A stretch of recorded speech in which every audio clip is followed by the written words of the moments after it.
Yo, what's up, people? In this video, I'm going to tell you why I stopped smoking weed. So to be fair, I do still smoke weed sometimes. If it's around, if somebody has it, and I, whatever, feel like it, yeah, okay, I might take a puff here and there of a bowl or whatever it is, right? Like, I've never dabbed, okay? I stopped smoking weed before dabbing, like, turned into a thing. I don't buy weed anymore. I don't look for it. I don't seek it out. I just see it as a massive waste of my time. But I will tell you the story as to how I came to this conclusion and why I no longer smoke weed. So really quick, a little bit of background. From LA, grew up, weed is everywhere. It's very common to smoke weed in LA. And all my friends smoke weed. If you've seen any of my other like drug story experiences, you know that I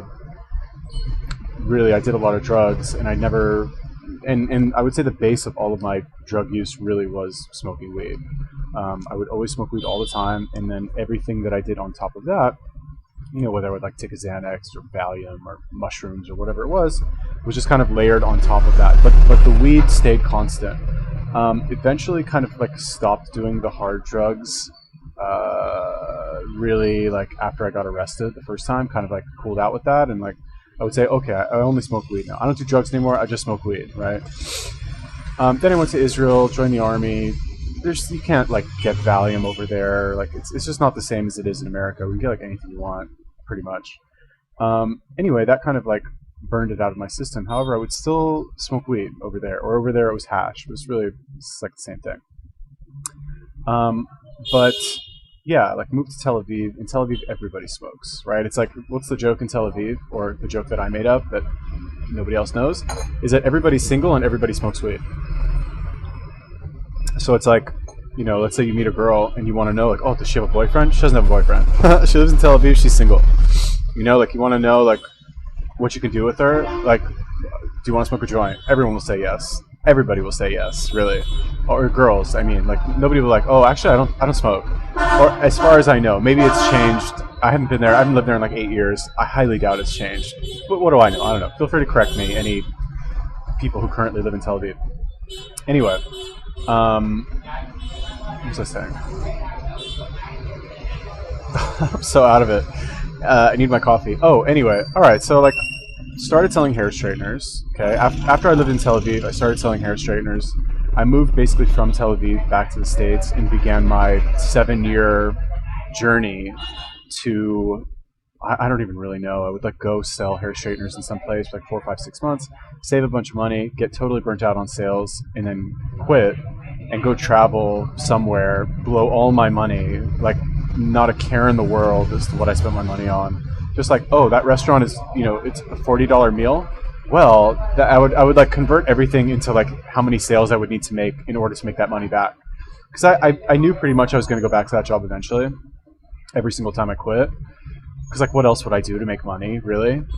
So I was thinking, like, okay, it's $40. Well, that just means I need to make one sale for like $120, like a 30%, or $130, whatever. I would like figure it out in my head, and then I would spend the money, and then before you know it, 3 months go by. I've got like $1,200 in my account, and I'm like making the calls, like trying to figure out the next place that I'm going to go work. So what ended up happening in my like 6th year is I decided that I wanted to go back to Australia, right? I'd been to Australia before, lived there for a year, it was amazing, blah, blah, blah. Came back to LA, well, whatever, I lived in Germany for a year in between, also in New Zealand for a year, other long stories. But bottom line, I always remembered my year in Australia as like my best year. I would always tell people it was the best year of my life, right? Because for the first time, I was able to go, you go to another country and you're able to work and support yourself and just travel around. And like it's so cool because in Australia, if you have a working holiday visa, you can just be like, okay, I want to like move to this town. And you move to some random ass town in the middle of the country, and you go and you get a job, pays you $25 an hour. Like name somewhere in the United States where you can do that. Like you can't really, unless you have like you're like an electrician or something. You go get a job as an electrician somewhere. But like, it's just so much more boring to travel in the United States, in my opinion. I don't know. Australia's cool. So anyway, I wanted to go back there, and I started taking the steps to moving back there when I was living in Los Angeles. Called my old boss, and I was like, hey, listen, like, let me move back. let's open a kiosk together. I'll run it for you. You supply the goods. And he was like, well, actually, like, I'm trying to get out of the kiosk game. I don't want to open one with you, but if you come here, I'll help you open one on your own. And I was like, ooh, that sounds interesting. I've always wanted to kind of have one of my own and be like the actual boss, not just a 50% partner, but not actually the real boss. And he was like, yeah, you know, come down here, we'll talk about it, blah, blah, blah. And I was so desperate, really. I was living in LA, super depressed, hated my life. And I just kind of like bought a ticket and went there. And I would like harass this guy. I was like, okay, can we talk about it today? Can we talk about it today? And he gave me like the runaround. Give me the runaround for like a month. Anyway, bottom line, ended up coming to an agreement with him where I would buy the stuff from him, and that would be it. That would be like where our relationship ended. It's like I would buy the products from him in exchange for him helping me get on my feet initially, which is exactly what we did. Like I moved to Australia, ended up buying, like, he fronted me basically like $5,000 worth of products and let me borrow a kiosk also. He had like an old kiosk. This guy had like a giant warehouse full of shit. And I went there. Honestly, this dude helped me out so much. Like, I should probably write him like a thank you letter or something. Just be like, hey, like, really appreciate you helping me out. I think I still owe him $200, or he claims I owe him $200. I don't think I do. I'll make another video about him. Whatever. Kind of a scandalous dude, but regardless of the fact that he's a scandalous dude, helped me out a lot. I could not have gone to Australia and done what I did there without this guy's help. So anyway, he helped me like open a kiosk there, and I bought a bunch of stuff from him. I would buy at least $2,000 worth of products from him per week.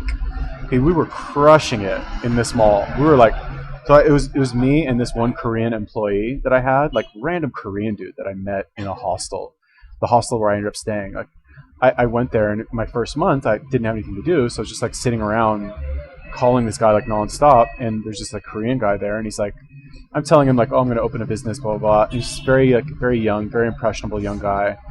Korean. He's like this like super hardcore Christian Korean, like the most innocent of innocent people that you could ever meet. And I would like take him around with me to look at different malls. I'd be like, oh yeah, I'm going to go see this mall. I'm going to go see like, if I want to open my shop there, blah, blah, blah. Do you want to come with me? He's like, oh yeah, sure. So like here we were, like the unlikely duo, like goody two-shoes Korean guy and me, like grizzled veteran salesperson, you know, Israeli scumbag.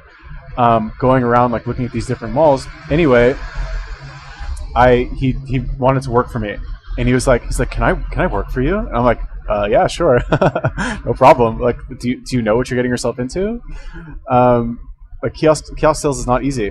That was number one, and then like after that, he was like, well, if I sell something, do I get money? And I'm like, yeah, that's how it works, bro. And he's like, okay, sure, I'll do it. Anyway, I'll tell another story about him. Very, very good guy. Oh, God, I left Australia on bad terms.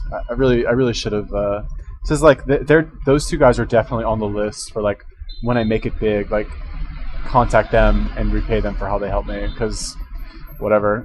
Honestly, the more I tell these stories, the more I realize I've done a lot of fucked up shit. And I don't want to say I've fucked over a lot of people, but like I'm not. I don't want to say I'm not a good person. I think I'm a good person, but I've done a lot of stuff. I've wronged a lot of people, really. You know, not like whatever. I've like stolen thousands of dollars from people, but like, I don't know. Prisoner's dilemma, right? If you have the opportunity to screw somebody over, sometimes you do it. I don't know, whatever. Anyway, the point is that when I started doing this job, right? It's a hard job. Okay, when I was in Australia and I was doing it this go around, right? It's very hard. And when you're the owner, you not only have the additional stress of, we have the stress of like having to go and sell, because I only had this one Korean guy working for me, but I had the additional stress of knowing that every day that the shop was open, I was paying money. I was paying like, I got a really good deal on the mall. I paid $900 a week, which is nothing, right? $3,600 a month, that sounds like a lot, right? It sounds like a lot of money to pay for a mall to like have your shop even be open, right? But keep in mind, I'm good really at what I do, and anything this Korean guy sold was really just a bonus. Like, I know that all things being equal, on an average day in the mall, I'm gonna put at least $600-700 in that cash register at the end of the day, right? Which again sounds like a lot. $700, create that out of thin air, sounds like a lot, but keep in mind, paid $30 for the products, paid essentially, what is 900 divided by 7? We'll say that's 6. Is it 6? What's 6? What's 5? No, I don't know. Whatever, 5. I don't know, whatever. The point is that like I had to make like $120 a day just to cover the rent, plus $30 per straightener, plus like gas and food and like all my expenses. Basically, I worked it out in my head that I had to in order to break even, I needed to sell like 4 products, and I had to put like $250 in the cash register, right? And then I compounded that. I was like, well, okay, I have to make at least $250. But if I go work in some mall somewhere as a worker, I still want to make my like 150 bucks a day minimum, really, profit to my pocket. So that I had in my head, I had to put at least $500 in the register every day for it to be worth my time to do that job. So I was working like a madman to make that $500, right? And I was working 6, sometimes 7 days a week, with only like, thank God I found this Korean guy, like Korean workaholic, like the only country in the world that has a harder work ethic than the United States is fucking South Korea. Anyway.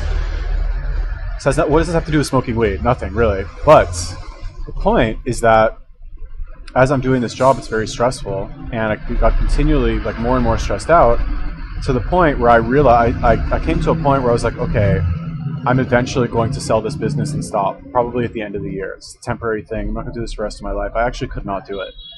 Or, I don't know, I could have done it. I could still be there today if I wanted to, if I actually wanted to. I didn't. Anyway, I was like, okay, I got to find something else that I can do online, right? It was like my dream to make money online, like for years. Never actually did it. But when I was in Australia, I was making so much money with this fucking kiosk shit. I was like, all right, I'm literally just going to dump everything that I can or have to into making money online somehow. And I'm going to, by the time I quit this job, like I'm going to have like an additional source of income from the internet somehow. So basically what I would do is I would go to work with my friend or with this Korean guy. We'd work all day. We'd come home. By the time we ended up like getting home, eat, shower, all that shit, it was like 7 o'clock, maybe 7:30. And, you know, when you're up every day at like 6, you're in bed by like 9 going to sleep. So, and I tried to smoke weed the first couple times, really.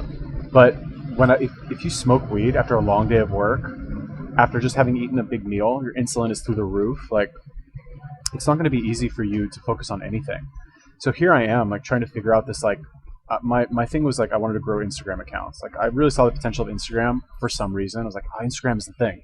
It's like what I should spend my time on, spend my focus on. Now I realize it was kind of a waste, but whatever. It was good to get my foot in the door.